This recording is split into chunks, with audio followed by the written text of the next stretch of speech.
오늘 우리에게 준 하나님 말씀은 이사야 40장 1절부터 11절까지의 말씀입니다. 이사야 40장 1절에서 11절까지의 말씀입니다. 하나님 말씀을 다 함께 받들어 읽겠습니다. 같이 읽겠습니다. 네, 1014면 구약 14면 이사야 40장 1절부터 11절까지입니다. 같이 읽겠습니다. 너희의 하나님이 이르시되 너희는 위로하라. 내 백성을 위로하라.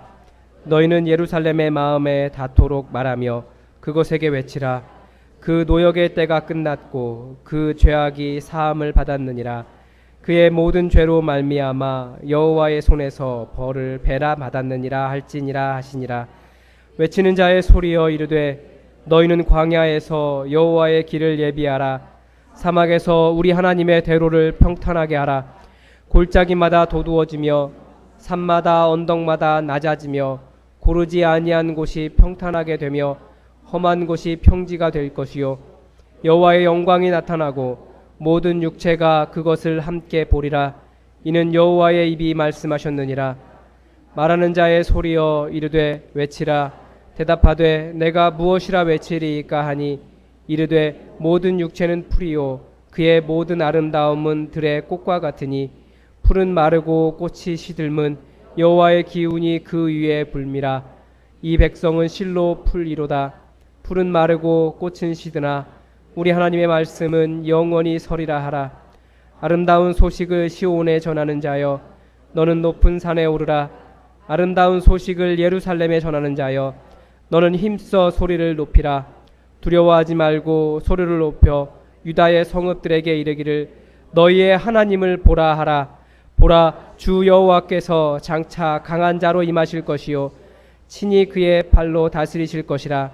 보라, 상급이 그에게 있고 보응이 그의 앞에 있으며 그는 목자같이 양떼를 먹이시며 어린 양을 그 발로 모아 품에 안으시며 젖먹이는 암컷들을 온순히 인도하시리로다. 아멘. 우리 사회도 그렇지만 어느 사회든지 장례가 나면 많은 사람들이 찾아갑니다. 아마 여러분이 잘 아실 거예요. 왜 그러신지. 죽음만큼 이 상실감이 큰 것은 별로 없거든요. 인생에서 그렇게 충격이 큰 것이 별로 없습니다. 그래서 사람들은 찾아가서 위로를 합니다.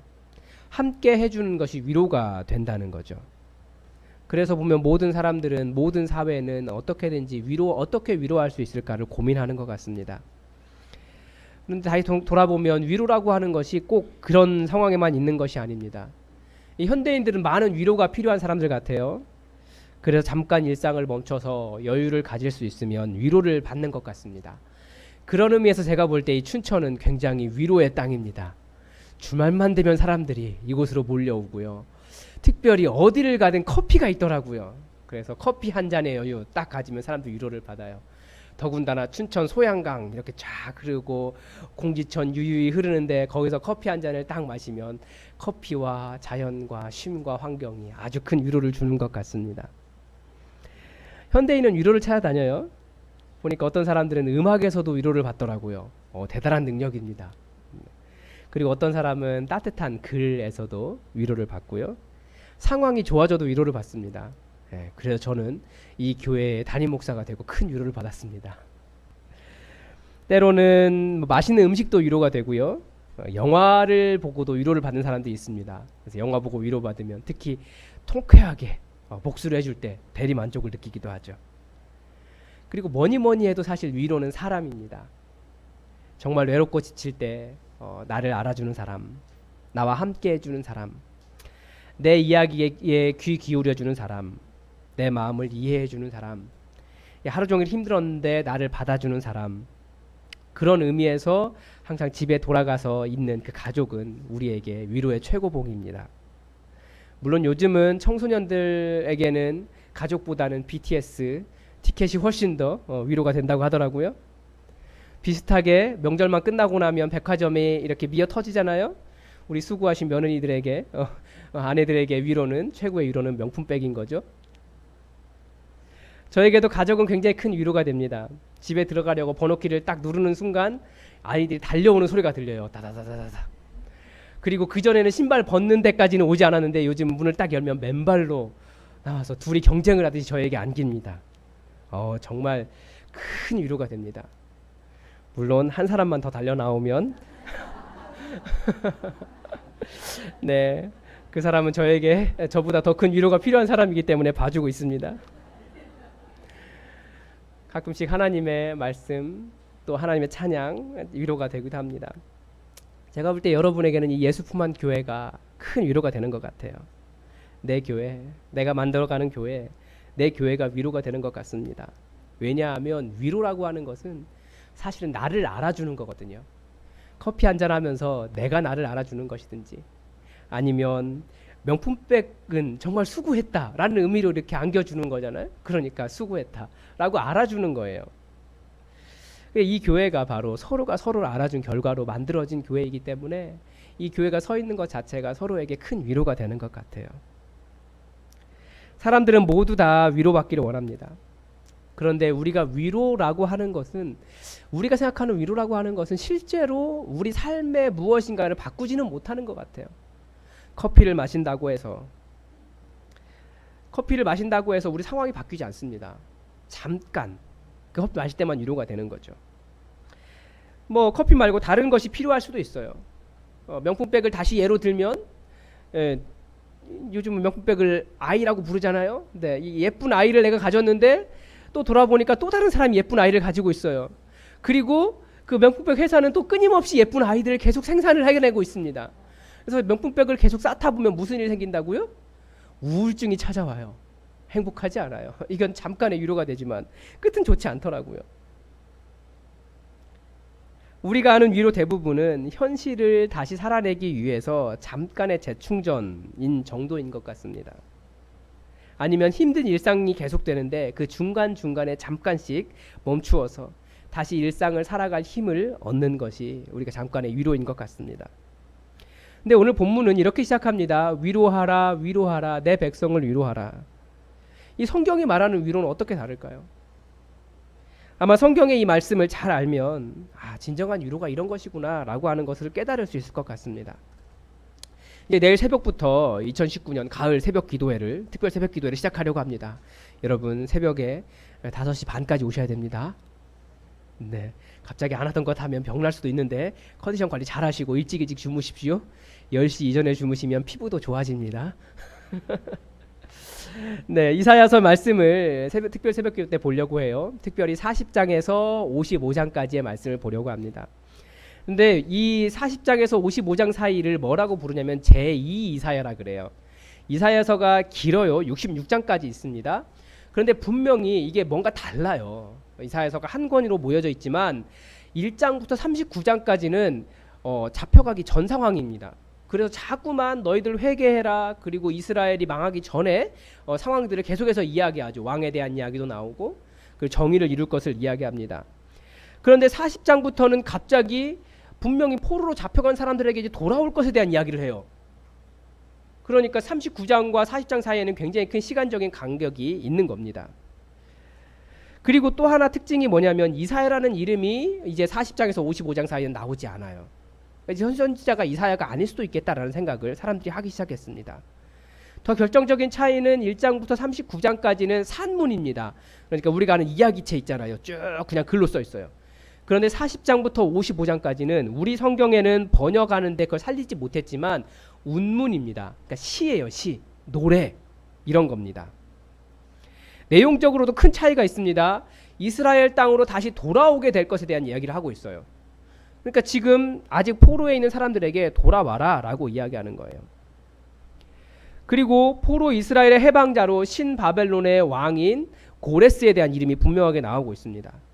실제 역사에서도 고레스가 자기가 이렇게 딱 등극한 원년에 온 나라에 조서를 내려가지고 각기 자기의 신을 데리고 모두 다 돌아가라 라고 하는 조서를 내립니다.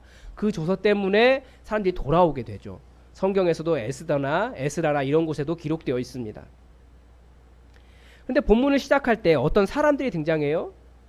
그런데 이 사람들은 예루살렘에게 외치라고 명령을 받았습니다. 어떻게 해요? 위로하라, 위로하라, 내 백성을 위로하라 라고 하나님께서 위로하신다라고 하는 명령을 받았고 그것을 선포하라고 말하고 있습니다. 즉 이제 노역이 끝났고 즉 포로 생활이 끝났고 그 죄악의 삶을 받았고, 즉 이제 본래의 땅으로 돌아갈 수 있다라는 것입니다. 그리고 모든 죄로 말미암아 여호와의 손에서 벌을 배나 받았으므로, 즉 너무 많은 고생을 했다라는 거예요. 그래서 하나님이 마음이 아프다라는 겁니다. 왜요? 이스라엘의 성경에 벌을 받는 법은 1대1이에요. 그런데 배나 받았다라고 하는 것은 1대2로 받았다는 거예요. 그러니까 너희가 너무 고생했고 내가 그것을 안다. 너무 너희가 힘들었고 고생했다. 그렇기 때문에 너희를 위로하고자 한다라고 하는 하나님의 마음이 들어있는 겁니다. 그러면 3번에 걸쳐서 명령이 나오는데 3절에서 5절까지는 외치는 자의 소리에게 말하고 있고요. 6절부터 8절에서는 말하는 자의 소리라고 에게 말하고 있습니다. 그리고 9절에서 11절까지는 아름다운 소식을 시온에 전하는 자에게 각각 명령이 전해지고 있습니다. 이 첫 번째 외치는 자의 소리에게는 여호와의 길을 예비하라고 되어 있어요. 왜냐하면 여호와의 영광이 나타나고 모든 육체가 그것을 함께 볼 것이기 때문입니다. 그리고 두 번째 말하는 자의 소리에게는 여호와의 기운이 불 것이라고 말하고 있어요. 왜냐하면 우리 하나님의 말씀이 설 것이기 때문에. 그리고 세 번째 아름다운 소식을 시온에 전하는 자들에게는 유다의 성읍들에게 너희의 하나님을 보라 라고 외치라고 명령하십니다. 왜냐하면 주 여호와께서 강한 자로 임하실 것이고 친히 다스리실 것이기 때문입니다. 약간 본문의 이 화자가 좀 흥분해 있는 것 같지 않으십니까? 저만 느끼나요? 네, 제가 보기에는 굉장히 흥분해 있어요. 왜요? 하나님께서 오신다는 거예요. 이스라엘의 죄악 때문에 그 땅을 심판하셨던 여호와 하나님께서, 이스라엘의 죄악 때문에 그들을 바벨론으로 넘기신 하나님께서, 이스라엘의 우상 숭배 때문에 당신의 백성을 버리신 여호와 하나님께서, 그래서 이방 땅에서 노예로 살면서 우리 하나님이 어디 계신가 슬픈 노래를 부르던 그 포로민들에게 그 하나님이 다시 나타나시고 다시 말씀하시고 다시 너희의 하나님이 되어 주시겠다라고 말하고 있는 겁니다.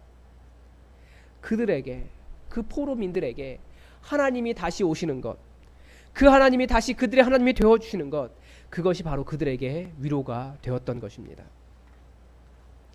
9절에서는 이 하나님의 모습을 이렇게 그리고 있습니다. 그 다시 오신 하나님의 첫 번째 이미지는 강한 자, 이게 뭐냐면 전사입니다. 전사, 싸움에서 싸우는 사람, 전사의 이미지예요. 그리고 두 번째는 친히 다스린다는 겁니다. 이 친히 다스린다라고 하는 것은 요한계시록에 가서 나타나죠. 맨 마지막에 새 예루살렘이 임할 때 하나님의 장막이, 하나님의 텐트가 우리 모두에게 덮이고 하나님께서 친히 우리를 다스리시며 우리 하나님 되시는 일을 보여주고 있습니다. 세 번째는 양떼를 먹이시는 목자의 이미지입니다. 네 번째는 젖먹이는 암컷들. 젖먹이는 암컷들은 빨리 못 가잖아요. 새끼가 있으니까. 그 암컷들을 부드럽게 인도하시는 분이십니다. 뒤에 가면 이제 그 암컷들을 머리에 이고 오시는 그런 예수님, 그런 하나님의 모습을 그리고 있습니다. 우리는 여전히 이 하나님의 위로를 기다리는 사람들입니다. 우리에게는 이 하나님이 필요해요. 왜 그렇습니까? 이 하나님이 필요해요. 이 말 자체가 곧 우리에게, 우리가 위로를 필요로 하는 이유입니다. 하나님이 떠나버리셨다. 하나님을 잃어버렸다. 우리가 하나님을 만날 수 없다. 하나님이 어디 계신지 모르겠다. 이 모든 것이 우리가 위로를 필요한 상황입니다. 우리 영혼은 굶주려 있습니다. 무엇에요? 하나님을 만나고 싶어서. 아무리 커피와 경치와 쉼과 좋은 강연들과 음악회와 위로의 글과 명품백을 찾아다녀도 우리의 영혼은 만족하지 못해요. 우리 영혼은 하나님께 굶주려 있기 때문입니다. 그 위로는 잃어버린 하나님을 향한 굶주림이기 때문에 우리는 하나님을 만나기 전까지는 끊임없이 어떤 위로를 찾아갈 수밖에 없어요. 그래서 첫 번째로 이야기하는 말이 이것입니다. 하나님께서 오실 길을 예비하라. 정확하게 말하면 여호와의 길입니다. 이 길은 하나님의 대로입니다. 이 대로가 뭐냐면 옛날에 광야에, 그 사막에 대로를 만들었대요. 고속도로를. 그러니까 얇은 판석 있잖아요. 판판한 돌들을 가져다가 말이 잘 달리고 뭐 상업도로를 쓸 수 있는 도로를 광야에 쭉 깔았다라는 거예요. 지금 우리 생각으로는 이해할 수 없지만 그 당시는 그 사람들도 굉장한 문명을 가지고 있었어요. 광야 사막에 이렇게 판석을 깔아서 포장대로를 설치하면서 그들에게 오는 길을 평탄하게 했듯이 광야의 사막에 도로를 내고 골짜기를 도두어지게 하고 솟아난 산마다 언덕마다 낮아지고 울퉁불퉁한 길이 평탄하게 되고 험한 곳을 평지로 만들라고 이야기하는 겁니다.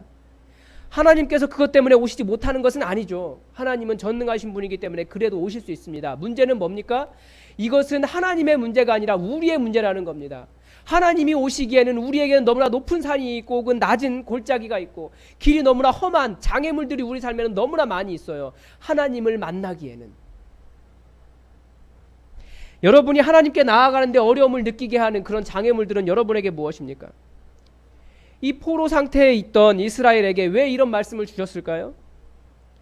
이제 고레스 왕이 그 포로민들에게 너희 땅으로 돌아가라 라고 하는 조서를 내렸는데 사실 모든 이스라엘이 돌아가지 않았어요. 왜 그들은 그 땅에 남아 있었습니까? 그들은 그 흩어진 땅에서 잘 살고 있었기 때문입니다. 그리고 또 하나는 그들은 자신들을 버리신 그 하나님에 대한 기대가 없었어요. 자기들이 포로로 그렇게 고생할 때 그렇게 부르짖고 기도해도 하나님이 우리에게 응답하지 않으셨다라고 하는 하나님에 대한 배신감, 상실감이 그 포로민들에게 가득하게 있었습니다. 하나님 왜 저희에게 응답하지 않으십니까? 하나님 왜 저희를 이렇게 힘들게 하십니까? 하나님 도대체 언제 응답하십니까? 라고 하는 실망이 그들에게 가득히 있었다라는 거예요. 그래서 그들이 그 땅에 정착하고 난 이후에 한 말은 우리는 하나님 필요 없어. 난 하나님 없이도 잘 살 수 있어. 이게 그들의 말이었다라는 거예요. 그러나 외치는 자의 소리는 말합니다. 여호와 하나님이 오신다. 너희 하나님이 오신다. 그 하나님이 오시는 길을 예비하는 자, 하나님에 대한 어떠한 기대도 없고 하나님에 대해 마음이 상하였으며 하나님에 대해서 마음이 다쳤을지라도 이제 그 높은 산을 낮아지게 하며 골짜기를 돋우며 여호와 하나님을 갈망하는 그 자들에게 그들을 지키시는 강한 용사로, 그들을 다스리시는 자로, 그들을 목자와 같이 안으시며 이끄시는 여호와 하나님이 오신다. 그래서 하나님은 정말 하나님을 사모하는 그런 자들의 하나님이십니다. 그래서 하나님은 갈망하는 자들의 하나님이십니다. 그래서 하나님은 다시 우리에게 물어보십니다. 너는 나를 정말로 원하느냐? 하나님은 하나님의 영광을 나타내시고 우리가 감당할 수 없을 만큼 우리에게 오시기를 원하고 계십니다. 여러분 정말 그렇게 하나님께서 우리에게 오시기를 기다리고 계십니까? 여러분이 하나님께 나아가는데 하나님께서 우리에게 오시는데 혹시 우리 마음에 장애물들이 있습니까?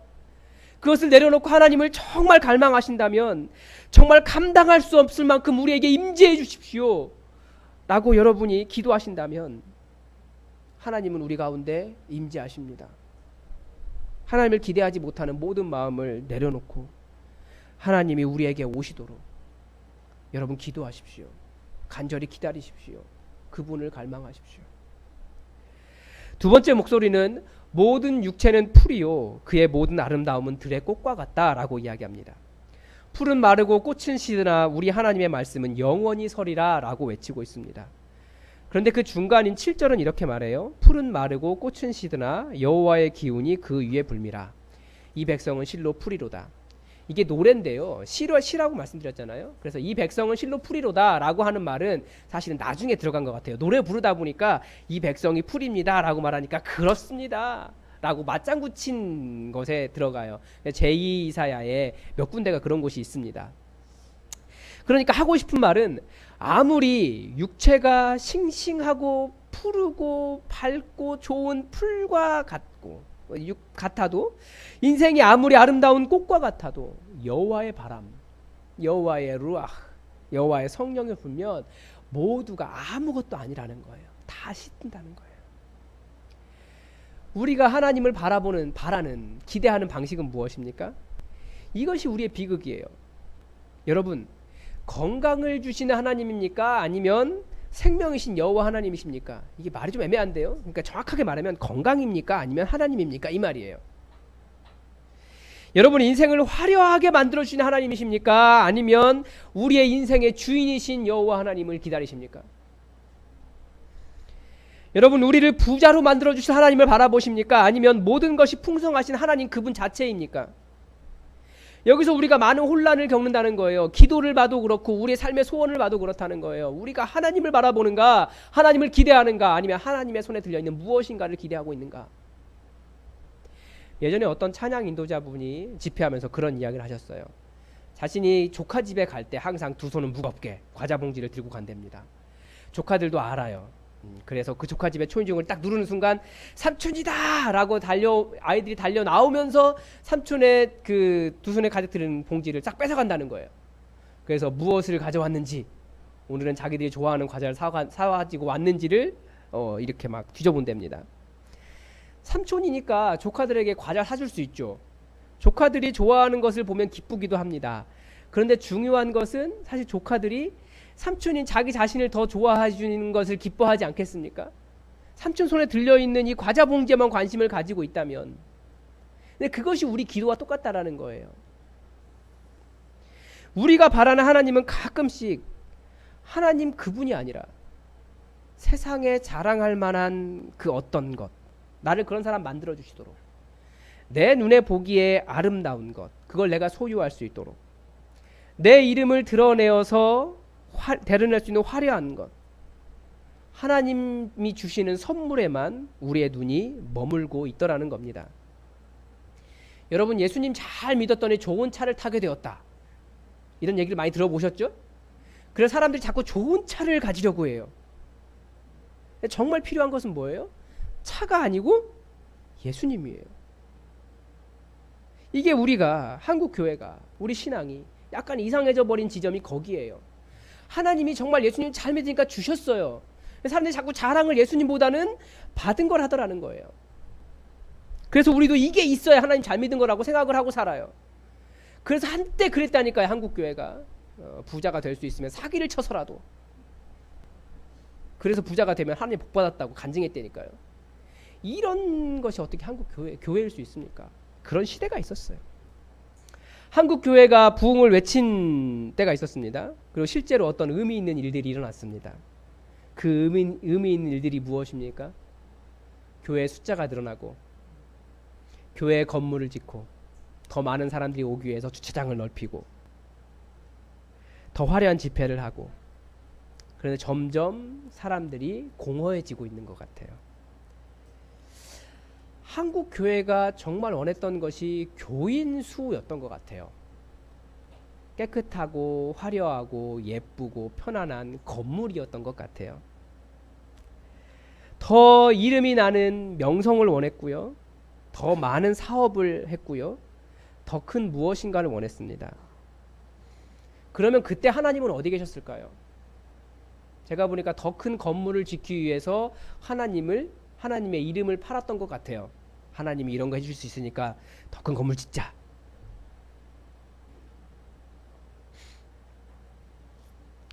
그 모든 것이 다 마를 풀과 같고 시들 꽃과 같습니다. 우리 하나님의 말씀만 영원히 서 있습니다. 하나님은 어디 계셨을까요? 목사가 교회의 주인공처럼 나와 있을 때 하나님은 어디 계셨을까요? 우리가 하나님을 만나지 못하는 가장 큰 이유는 우리의 시선이 엉뚱한 곳, 헛된 곳, 시들어버릴 풀과 바람 불면 시들어버릴, 사그러져 버릴 꽃에 우리의 시선이 머물러 있었기 때문입니다. 여러분 건강은 상해도 여러분 우리를 사랑하시는 하나님은 변하지 않으십니다. 인간의 육체는 계속해서 늙어가기 때문에, 하나님 나라에 다시 태어나야 되기 때문에 점점 병들어가는 것이 정상이라니까요. 그런데 건강 조금 나빠졌다고 하나님이 우리를 싫어하신다고 생각해요. 돈이 조금 없어졌다고 하나님이 우리를 싫어하신다고 생각합니다. 집이 조금 작아지고 차의 엔진 크기가 좀 작아지면 하나님이 우리를 버리셨다고 생각해요. 우리의 시선이 마르고 시들고 없어질 헛된 곳에 두고 있기 때문에 하나님을 바라보지 않기 때문에 일어나는 현상입니다. 하나님은 매일 우리에게 찾아오십니다. 여러분, 무엇에 마음을 두고 계십니까? 여호와 하나님, 그분께 여러분의 시선을 고정하시고 그 어떤 것보다도 저는 하나님 당신을 원합니다. 기도하시고 사모하십시오. 세 번째 목소리의 주인공은 아름다운 소식을 시온에 전하는 자입니다. 예루살렘에 전하는 자입니다. 시온과 예루살렘은 같은 말이에요. 같은 동네를 시온이라고도 하고 예루살렘이라고도 이야기합니다. 좀 독특하지 않습니까? 저만 그런 것 같네요. 이게 무슨 말이냐면 맨 처음에 이 본문을 분석하는데 이 사람들 지금 유다 땅에 있는 거 아니야? 포로에 있는 사람들이 아니라 그 땅에 있는 사람들 아닐까라는 생각을 한 거예요. 그런데 다시 돌아보니까 이 돌아갈 포로민들에게 시온을, 그 예루살렘을, 유다 땅을 재건하라고 명령을 주고 있는 거거든요. 그 재건 사명에 주신 명령이 뭡니까? 너희 하나님을 보라입니다. 포로 이스라엘에게 잃어버린 것이 무엇입니까? 자기 땅을 잃어버린 줄 알고 그 땅에 정착했더니 자기 땅이 생겼어요. 거기서 가족도 만들었어요. 사실 어떻게 보면 잃어버린 것은 딱 하나예요. 하나님만 잃어버렸어요. 그들은 그들 주변을 두르고 있는 많은 신상들을 바라보면서 그들이 신인 줄 알았어요. 왜냐하면 성경은 여호와 하나님이 고레스를 세운 것이라고 이야기하지만 고레스는 계속해서 마르둑이라고 하는 자기 신이 자기를 세웠다라고, 자기를 왕이 되게 했다라고 이야기하고 있었거든요. 그리고 포로 이스라엘이 예루살렘으로 돌아가면 해야 될 일이 무엇이었습니까? 그 사람들은 무슨 일을 했습니까? 성전을 지었어요. 그리고 하나님의 말씀을 세우기 위해서 성경을 편집했습니다. 지금 우리가 가지고 있는 이 성경이 그 시대에 편집된 거예요. 이렇게 한 권으로. 돌아온 포로민들이 성전과 하나님의 말씀을 다시 세우기 위해서. 그런데 다시 돌아보면 하나님께서 그 돌아온 사람들에게 재건 이스라엘, 재건 예루살렘 그 사명을 주시면서 이들에게 주신 것은 성전을 세우라고 말씀하신 적이 없어요. 하나님께서 그들에게 원하셨던 것은 딱 하나예요. 너희 하나님을 보라. 나는 너희의 하나님이 되고 싶다. 그런데 그 사람들은 다시 하나님 거할 곳이 있어야 된다고 생각하면서 성전을 짓기 시작했어요. 하나님께서 우리에게 원하시는 것도 딱 하나인 것 같아요. 크고 화려한 건물을 짓는 것을 하나님께서 원하실까요? 더 많은 사람으로 이곳을 가득 채우는 것을 원하실까요? 물론 우리는 복음도 전해야 되고 건물도 세울 필요가 어느 때는 있을 겁니다. 그러나 하나님께서 원하시는 것은 그것이 아닙니다. 더 많은 헌금을 하나님께 드리는 건가요? 아니요. 우리 하나님의 단 한 가지 소원은 나는 너희의 하나님이 되고 싶다. 하나님은 여러분의 하나님이 되고 싶어 하십니다. 여러분이 당신은 나의 하나님이십니다 라는 고백을 우리 하나님이 가장 듣고 싶어 하십니다. 그 관계를 원하시는 거예요. 이 포로들은 이렇게 포로에서 돌아와 하나님의 말씀을 세우기 위해서 성경을 다시 편집했고 성전을 세웠고 돌아온 사람들을 중심으로 새로운 종교적 공동체인 유대교를 세웠어요. 성경에서 유다인, 유대인, 히브리인 다 틀린 말이에요. 유다인은 언제만 나오냐면 에스라에만 나와요. 그러니까 포로로 잡혀간, 그러니까 유다라고 하는 나라가 나중에 망했잖아요. 북이스라엘, 남유다가 나중에 망해서 끌려간 사람들을 그 땅에서 구분하기 위해서 부른 말이 유다인이에요. 유대인은 유대교를 믿는 사람들이란 뜻입니다. 그러니까 구약 성경에는 아직 유대교의 그림이 나와 있지 않은 상황이기 때문에 신약에서부터 나와요. 신약에서부터 유대인이라고 하는 말이 나와요. 그러니까 유대교를 믿는 사람들이라는 뜻이 유대교인이고요. 유대인이고요.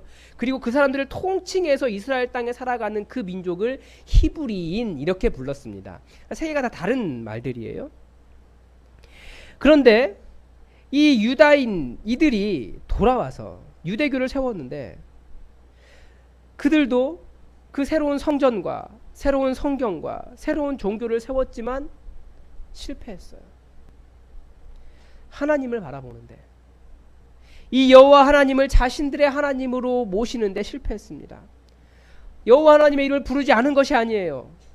그들은 여전히 하나님을 필요로 했습니다. 그러나 하나님 그분이 필요했던 것이 아니라 자신들의 필요를 위해서 끊임없이 하나님의 이름을 사용했다라는 거예요. 왜냐하면 대표적인 게 성전을 차지하기 위한 암투들이 400년 이상 이루어졌습니다. 왜냐하면 성전을 차지하면 대제사장이 되면 돈도 나오고요, 명예도 나오고요, 권력도 나왔기 때문에 사람을 죽이기도 하고 때로는 지나가던 멀쩡한 대제사장 다리를 부러뜨려서 저 사람 불구 만들어 가지고 제사장 못하게 하고, 그리고 자기가 많은 돈을 주고 제사장이 됐기 때문에 또 많은 돈을 확보하기 위해 사람들에게 과도한 성전세를 물리고, 그 사람들은 그 하나님의 명령대로 내 하나님으로 모시기보다 하나님을 여전히 사용하는 사람들에 불과했습니다. 이상하게 언제나 사람들은 하나님보다는 하나님 손에 들려있는 그 무엇인가를, 그것에 더 관심을 가지고 있습니다. 여러분, 하나님을 바라보십시오. 하나님을 사모하십시오.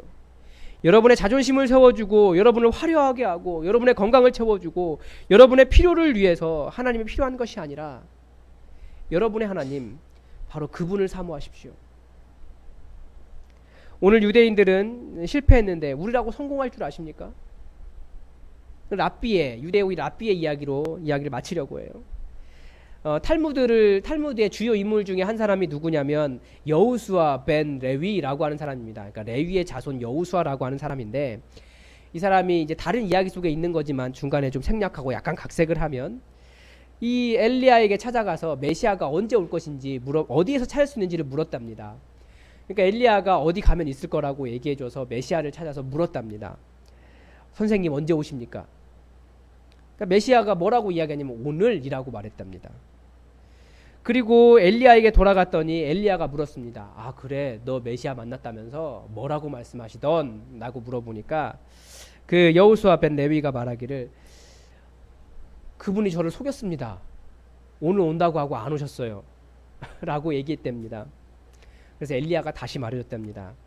그분이 당신에게 하신 말씀은 이런 뜻입니다. 당신이 만약 그분의 음성에 귀를 기울인다면, 오늘 그분의 음성에 귀를 기울인다면 그분은 오늘 오십니다. 하나님은 이곳에 계십니다. 하나님은 우리의 하나님으로 이곳에 와 계십니다.